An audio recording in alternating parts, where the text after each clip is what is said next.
வணக்கம். அறம் சொல்லும் திருக்குறள். இந்த பகுதியில் இன்றைக்கு அதிகாரம் 14 ஒழுக்கமுடைமை. குறள் எண் 2. பரிந்து ஓம்பி காக்க ஒழுக்கம், தெரிந்து ஓம்பி தேரினும் அஃதே துணை.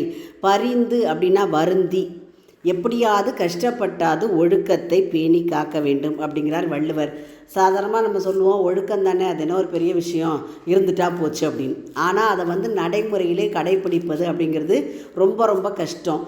எல்லாரும் என்ன சொல்லுவாங்க, நான் ஒழுக்கத்தோடு இருக்கிறேன் அப்படிங்கிறது பேசும்போது சொல்லுவாங்க. ஆனால் கடைப்பிடிக்கிறது அப்படிங்கிறது ரொம்ப ரொம்ப கஷ்டம்.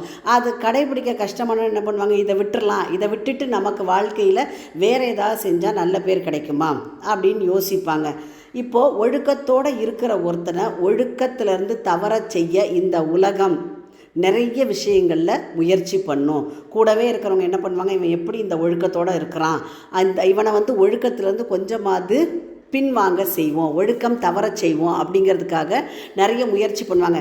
இப்போ நிறைய மனிதர்களை பார்த்தோம்னா சில நேரங்களில் சபலம் தட்டும், கட்டாயம் இந்த தப்பை செஞ்சால் என்ன, நமக்கு என்ன பெரிய ஒழுக்கத்துக்கு ஏதாவது இழுக்கு வந்துட போதா அப்படிங்கிற மாதிரி நினைப்பாங்க.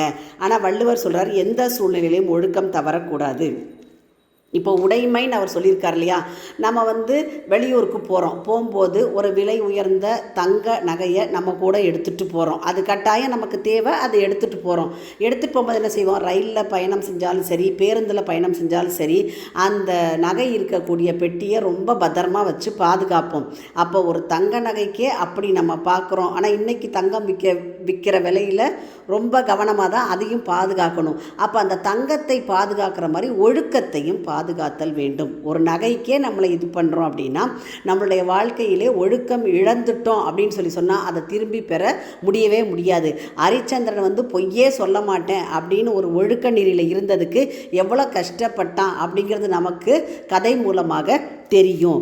அதனால தான் வள்ளுவர் என்ன சொல்கிறாருன்னா, ஒழுக்கத்தை வருத்தப்பட்டாவது போற்றி காக்க வேண்டும், தெரிந்து ஓம்பி தேரினும் அஃதே துணை. எல்லா வழியிலையும் ஆராய்ந்து பார்த்தா கூட அந்த ஒழுக்கம்தான் வாழ்க்கையிலே துணையாக அமையும். எல்லாத்துக்கும் துணையாக வரக்கூடியது ஒழுக்கம். என்ன சொல்லுவாங்க, அவர் ரொம்ப நேர்மையானவர், ரொம்ப ஒழுக்கமானவர், பொய் சொல்ல மாட்டார், பிறர் பொருளுக்கு ஆசைப்பட மாட்டார், குறித்த நேரத்தில் குறித்த விஷயத்தை செய்வார், இதெல்லாம் நல்ல ஒழுக்கம். இப்போ சாதாரணமாக ஒரு குழந்தை இருக்குது அப்படின்னா காலையில் இத்தனை மணிக்கு எழுந்திருக்கணும், எழுந்திரிச்ச உடனே அது செய்யக்கூடிய காலை கடமைகளை எல்லாம் செஞ்சுட்டு பள்ளிக்கூடத்துக்கு இத்தனை மணிக்கு போகணுன்னா கரெக்டாக போயிடணும். அதாவது அவங்க பெற்றோர் சில நேரங்களில் தாமதப்படுத்தலாம். ஆனால் குழந்தைகள் என்ன சொல்லும், மணி 8 நான் பள்ளிக்கூடத்துக்கு போகணும். அப்போ அந்த காலம் தவறாமை அப்படிங்கிற ஒழுக்கத்தை அந்த குழந்தை சின்ன வயதிலிருந்தே கடைபிடிக்குது. அப்போ அதனால தான் வள்ளுவர் என்ன சொல்கிறாரு, ஒழுக்கத்தை எப்பாடுபட்டாவது கஷ்டப்பட்டாவது போற்றி பாதுகாக்க வேண்டும். எந்த நேரத்திலையும் எந்த நிலையிலையும் ஒழுக்கத்திலிருந்து தவறுதல் கூடாது. குறளின் பொருள், ஒழுக்கத்தை வருந்தியும் போற்றி காக்க வேண்டும். பலவற்றையும் ஆராய்ந்து போற்றி தெளிந்தாலும் அந்த ஒழுக்கமே வாழ்க்கையில் துணையாக விளங்கும். மீண்டும் குறள், பரிந்து ஓம்பி காக்க ஒழுக்கம், தெரிந்து ஓம்பி தேரினும் அஃதே துணை. உங்கள் இல்ல குழந்தைகளின் மனதிலே தினம் ஒரு திருக்குறள் பதிய எங்கள் சேனலை சப்ஸ்கிரைப் பண்ணுங்கள். லைக் பண்ணுங்கள், ஷேர் பண்ணுங்கள், கமெண்ட் பண்ணுங்கள், சப்ஸ்கிரைப் பண்ணுங்கள். நன்றி.